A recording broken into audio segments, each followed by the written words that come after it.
I want to welcome everybody to Kellam High School today. We're going to honor our veterans today on Veterans Day. This is a beautiful facility if you haven't been here before. It's a gorgeous building. But just like a house doesn't make a home, this building doesn't make a school. These young people across from you are the heart and soul of this high school. The teachers and the coaches and administration guide them. But they are Kellam High School. And if you haven't had a chance to come to a chorus recital, a Christmas program, a girls' JV basketball game, whatever, they're amazing young people. And I invite you to please come back. Today, we honor the veterans. And we have the flag, and we're going to be singing the national anthem. And I've asked some of the veterans, and I'm sorry, I remember most of this, but I don't want to forget what the flag means to you. And here are some of them: sacrifice, freedom, hope, strength, honor, pride, and faith. Now, I have children, like many of you do, and we teach them to respect. But when we say we want you to respect your elders, respect your teachers, or respect your coaches, we can't really tell them to respect. It's just like I couldn't tell my daughter who to like. That boy came to the door with 3 earrings, 4 earrings, and one side of his head that my daughter owned, smelled like smoke, had greasy hair, was driving a car like on a Mad Max, and I could not tell Carrie not to like him. Well, it's the same true with respect. I come every year, over 20 years, and we have tryouts. The girls act respectful, but I've got to earn their respect to be a good coach. Each person on that team must earn the respect of their teammates to be a good team. You have earned our respect. I want to talk about a few of you today. Every one of you have stories. Every one of you have feelings about serving in the military. Across from you, we have a volleyball team that will be vying for a state championship. We have wrestling team, we have basketball, we have cheerleaders. Their teams. And across from you, every one of these will part of a team as well. Will it be a squadron, a platoon, a SEAL team? And they all have their jobs to do, just like you all have your job to do on a team. Across from you is a vet that on December 7th, 1941, he was 14 years old. Pearl Harbor was bombed. The bulk of our Pacific Fleet was gone.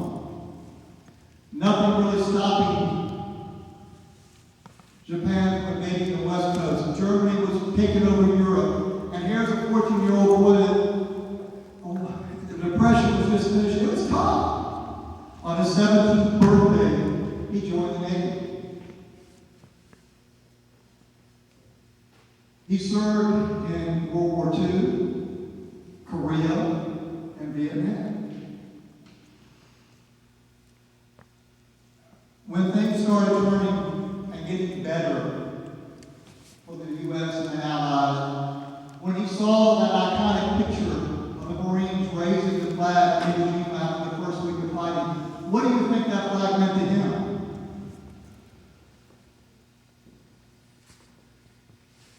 Across from me was a veteran that he was a good student. He played JV baseball. He played drums in high school. He went to college, but really didn't know what he wanted to do, so he went to the Army, airborne. You all passed that 50-pound bag of chicken food. They trained with that on their back.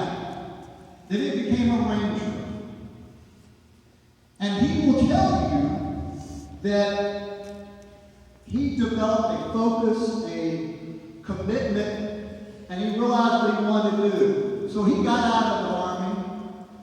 He finished his degree. He got his master's degree. He got his doctorate degree. And his first job as an assistant principal, he had to drive an hour and a half one way. When I first saw him, he was helping some kids, a little wobbly. You know what I mean? I mean, sometimes you have friends that are wobble between A and B, or they wobble, making A's and B's, or they wobble between starting and not starting, or wobbling between ISS and OSS, and he helped those kids, and he told me the Army meant the world to him, and kind of flag, and you're blessed to have him here at your school. Across from you, unfortunately he's not here today, is a gentleman that helps me, coach, helped me for over 10 years, and he told me a little story. He's African American. Now, most of you don't know what it's like to be black. I don't know. But 30 years ago when he joined the Navy, it wasn't perfect, but he realized that he could succeed based on how hard he worked. Nothing held him back.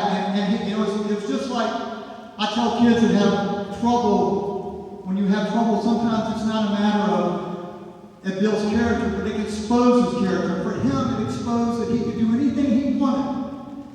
And the Navy helped him see that. What does the flag mean to him? Across from you was a veteran who, when he wasn't much older than you, he was in the jungles of Vietnam.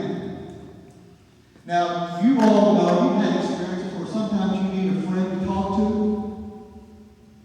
But try to imagine when you're fighting, and he was out in the jungle fighting, and friends had died.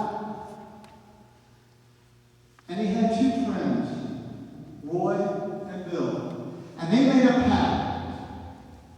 I'm going to get you home, and I'm going to get you home, and I'm going to get you home. And Roy said, I'm going to get you home, and I'm going to get you. And they were together. And that's just something that until, and I haven't experienced it. Some of these men and women have. I hope you don't have to experience it to that degree. And one day they were on patrol, and this veteran's name is Tim. And Tim, his job was to shoot or to hold and work with a 90mm. Now, for those who don't know, that's like a bazooka. And for those that don't know, it weighs 55 pounds. You pass that 50-pound bag of all chicken food, so you know what that feels like. Now, it's not a matter of passing that 90mm. That means he's carrying it through the jungle. Now, when I say jungle, I do not mean, walk through Seashore State Park on the path with the trees and the little birds. And I'm talking about going to the Seashore State Park and you hang a right into that swamp. Because if you follow the path, you could. It could be booby trapped. One day they were on patrol. About 20 of them in the platoon that particular day. And Roy came up to Tim and said, hey man, let me carry that for you for a little while. So he gave him his 90mm. And they walked, going through the jungle. All their other equipment, all their other everything. Because it was like overnight. I mean, they packed and stayed for days. It wasn't like they were just there to take a little stroll. Roy took the 90mm and carried it for Tim. 10 minutes later, they were ambushed. It was a terrible fight. When it was over, there were 2 Americans killed and 2 badly wounded. One of them killed Roy. Roy died because the enemy targets the people carrying the big gun, the most destructive weapon. Roy died that day and Tim lived. Tim got out of the Army, had kids and grandkids. This summer, his granddaughter went to the Vietnam War Memorial. That has 58,209 names on that wall. His granddaughter looked for a name, and she found it, and she made a sketch. Roy Peterson. Roy's name is in this empty chair, and that symbolizes the veterans that can't be here today. It symbolizes the people whose families may have gotten a flag written coffin, or maybe just a flag at a funeral.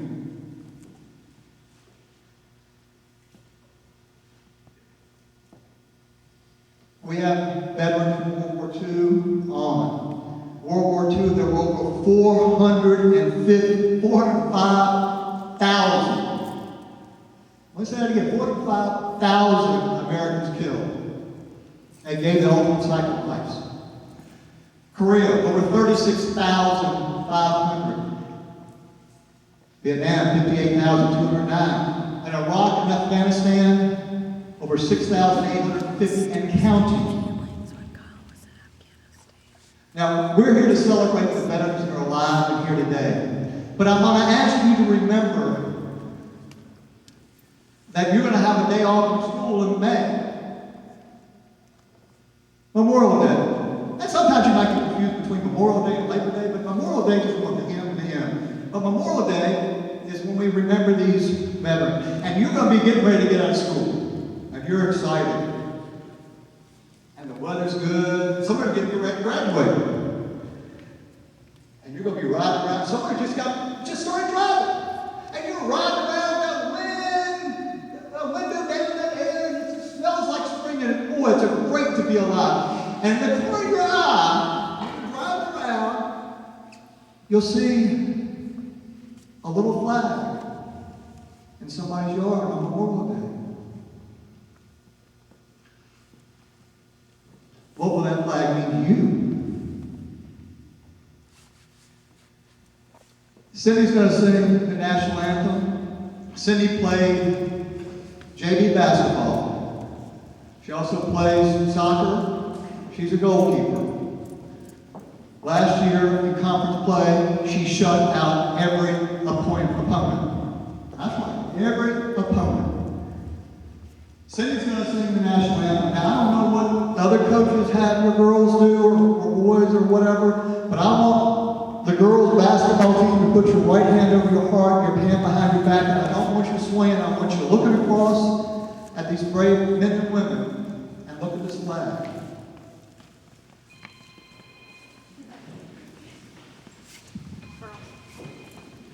Oh, can you see by the dawn's early light what so proudly we hailed at the twilight's last gleaming, whose broad stripes and bright stars through the pale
Cindy. And Jeanette is our other, we wanted the chorus to be here today, but they had to go on a field trip.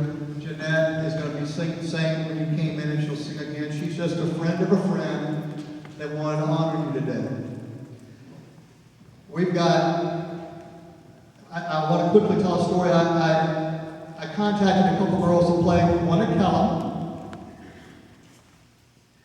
and another one played with me years ago, and I knew that she was in the Army, and I said, listen, are you in town? She said, no, Coach, I'm stationed in Colorado. I said, okay. She said, well, I said, well, I'm having a little thing at Kellam, and we're honoring some vets. She wrote me this week. Said, Coach, I got to leave. I'm coming. Thank you.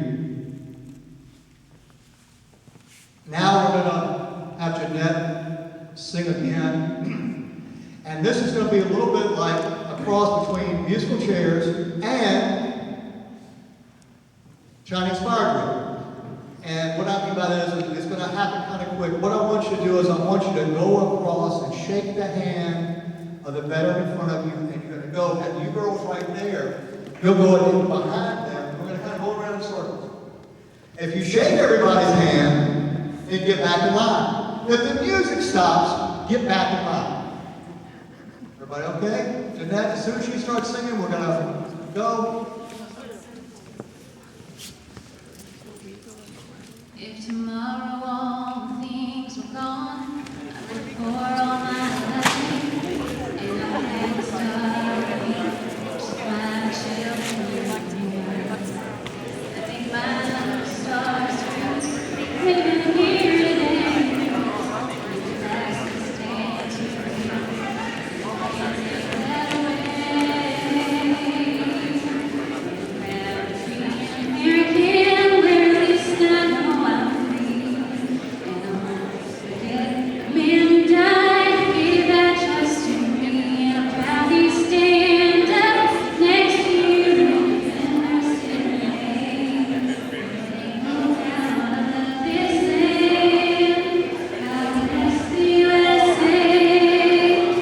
From the lakes of Minnesota to the hills of Tennessee, across the plains of Texas and seas of Detroit down to Houston, New York to LA. Proud to be an American, in this town I stand and say.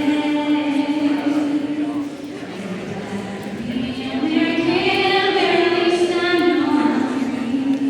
And I won't forget the man who died, gave that trust to me. I'm proudly stand up next to you, and we're still pleased. This land, God bless the USA. This land, God bless the USA.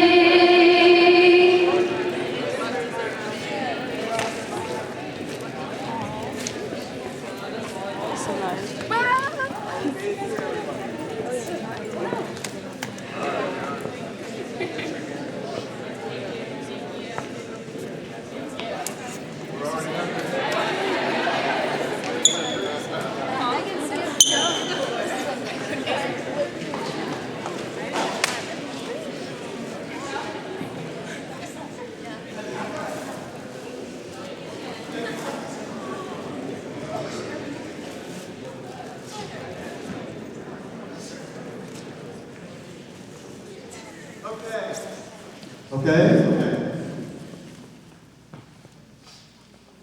Be those you plays.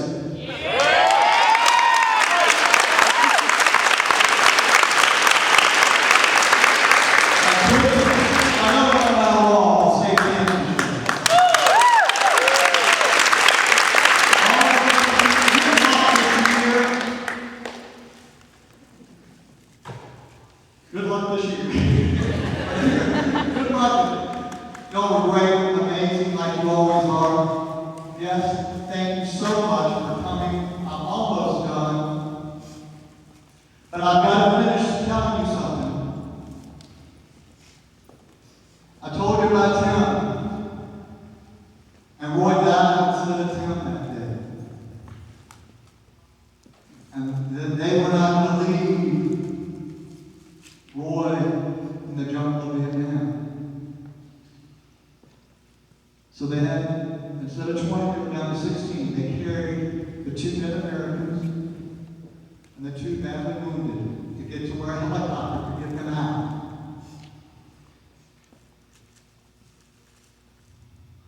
Still in enemy territory, still could be ambushed any time. They couldn't get out. They couldn't get to a spot.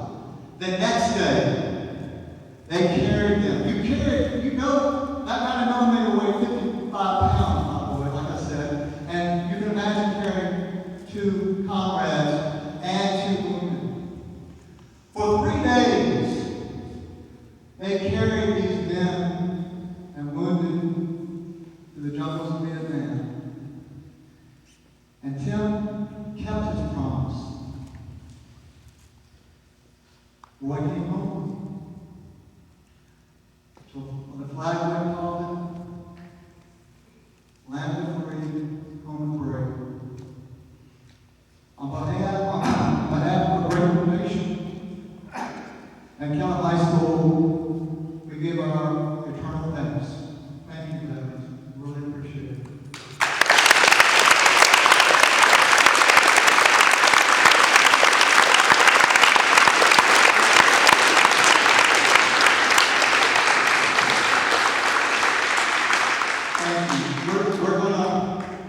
We got a few donated cookies and things out there. The veterans are welcome to go there and visit. You're welcome to join them. You're welcome to join them. The girls' JV team go. The girls' basketball players will be back here go at 10 minutes to 12 to get all this cleaned up and ready for practice. Thank you again so much for everything you do.